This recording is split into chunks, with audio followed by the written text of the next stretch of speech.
Hello दोस्तों, क्या हाल चाल है आप सभी के। तो आज है हमारा डे 8 जहाँ पे हम अपनी कैपिटल को 30,000 से 60,000 करने में लगे हुए हैं। और देख सकते हो आप 8 डे के ऊपर हमारा जो प्रॉफिट है ये टोटल 3409 रुपीज़ का है। बट अगर मैं बात करूँ आज की, तो आज का दिन उतना अच्छा नहीं गया क्योंकि मैंने कुछ रूल्स जो मैं फॉलो करता हूँ वो रूल्स मैंने ब्रेक किए। और ओवर ट्रेडिंग हम बोल सकते हैं जो कि आज की, उसके पीछे क्या रीज़न रहा, मैंने कितने ट्रेड्स लिए मैं आपको दिखाता हूँ। यहाँ पे देख सकते हो आप ओवरऑल। यहाँ पे मैं आपको दिखाता हूँ ऑर्डर्स में। तो मॉर्निंग की जब शुरुआत हुई तो सबसे पहला ट्रेड हमने लिया 10:58 पे 187 रुपीज़ के अराउंड, उसको सेल कर दिया 190 समथिंग रुपीज़ पे।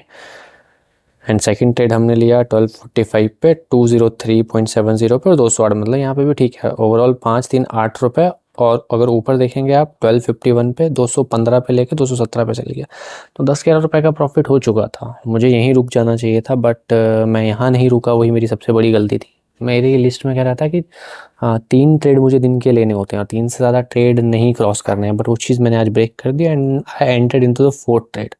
देख सकते हो आप 1:02 पे जैसे ही इस ट्रेड पे एंटर किया तो 198 की जगह मुझे 185 पे सेल करना पड़ा। तो यहाँ पे लॉस हुआ, तो जिसकी वजह से मेरा जो ओवरऑल प्रॉफिट चल रहा था वो थोड़ा माइनस में चला गया। तो जो चीज़ मैं बियर नहीं कर सका और उसको रिकवर करने के लिए मैंने एक और ट्रेड में एंटर किया 128 पे 194 रुपीज़ का था, 207 पे सेल किया। अच्छा प्रॉफिट यहाँ भी, बट वही लालच, तभी मैंने चैनल का नाम भी ग्रेडी रखा हुआ है। जो चीज़ आपको नहीं करनी है, चीज़ बहुत गलत है, मैं खुद एक्सेप्ट करता हूँ। ये चीज़ मतलब एक्सेप्टेबल नहीं है। जब भी आप ट्रेडिंग कर रहे हो, आपने कुछ अगर रूल्स बना के रखे हैं तो वो रूल्स आपको स्ट्रिक्टली फॉलो करने चाहिए, चाहे कुछ भी हो, कैसी भी सिचुएशन क्यों ना हो।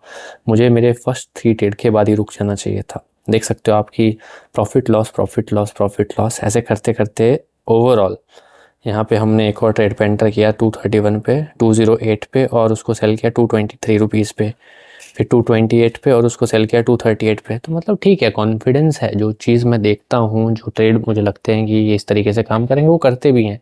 बट वही, अगर आप 8 ट्रेड ले रहे हो उसमें से अगर 2 फेल हो जा रहे हैं तो 2 आपका लॉस इतना कर देते हैं कि ओवरऑल वो आपके बाकी सब चीज़ों को बैलेंस नहीं कर पाता है।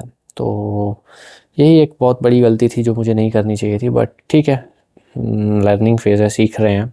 तो देख सकते हो आप यहाँ पे ओवरऑल हमारा प्रॉफिट हुआ है 3400 का। और अब मैं आपको दिखाता हूँ हमारा कैपिटल जो है 30,000 से 8वें दिन के ऊपर कितना हो चुका है। यहाँ देख सकते हैं आप, हमारा कैपिटल जो है 48,437 रुपीज़ पे पहुँच चुका है 8th डे के ऊपर।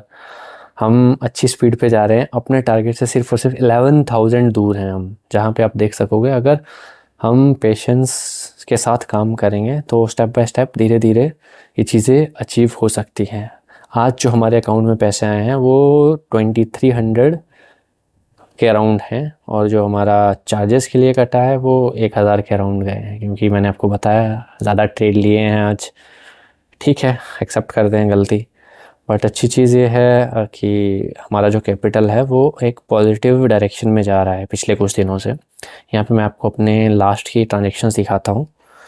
लास्ट हमारा जो बड़ा लॉस था वो था 20 मई को 5,000 रुपीज़ का, और उसके बाद 20 मई को हमारा कैपिटल 24,000 पे पहुँच चुका था। देख सकते हो आप, धीरे धीरे छोटे छोटे प्रॉफिट गेन करते हुए 1200, 1500, फिर 1700, 1900, 1900, 1200, और लास्ट के कुछ दिनों में कंटिन्यूसली हमने 3 दिन 4, 5 और 8 जून को 3000, 3700, 3400 के प्रॉफिट गेन किए। और अभी जो हमारा कैपिटल है आज की डेट में अगर हम कंपेयर करते हैं तो 48,437 रुपीज़ हो चुका है। आई होप कि हम जो चैलेंज लेके चले हैं वो चैलेंज हम कंप्लीट कर पाएँ। और ऐसा नहीं है कि चैलेंज मतलब बहुत इजी है या इजीली चीज़ें हो रही हैं। मेरा फर्स्ट टाइम है, मैं सच कहूँ मेरा पहली बारी है।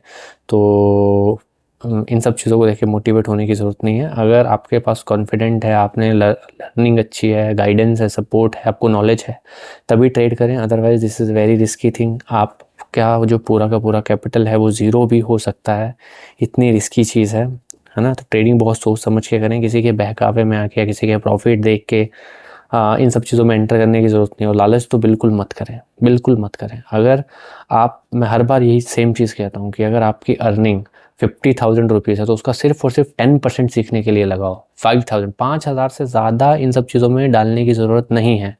कि आपकी 50,000 आप अर्न करें, उसमें से 40,000 आप डाल दे रहे हो ट्रेडिंग में, ये सोच के कि पैसे डबल हो जाएंगे, ट्रिपल हो जाएंगे। नहीं, इतना ईजी नहीं है। अगर इतना आसान होता तो फिर तो मतलब क्या ही ज़रूरत थी बाकी सब चीज़ों की। मैं भी सीख रहा हूँ और अपनी गलतियों से आपको भी बता रहा हूँ ये, क्योंकि मैंने गलतियाँ की हैं इन द बिगनिंग। मतलब मैं 50,000, 60,000, 1 लाख रुपए, इन सब चीज़ों से मैंने ट्रेड करना शुरू कर दिया था। तो उसके कॉन्सिक्वेंसेस क्या थे कि एक दिन प्रॉफिट हो जाता था, उस डायरेक्शन में चला गया, 1 लाख से 1,10,000 हो गए, 1,20,000 हो गए, लेकिन नेक्स्ट डे वही मतलब लालच के चक्कर में वो 40-50,000 का लॉस भी बियर किया है।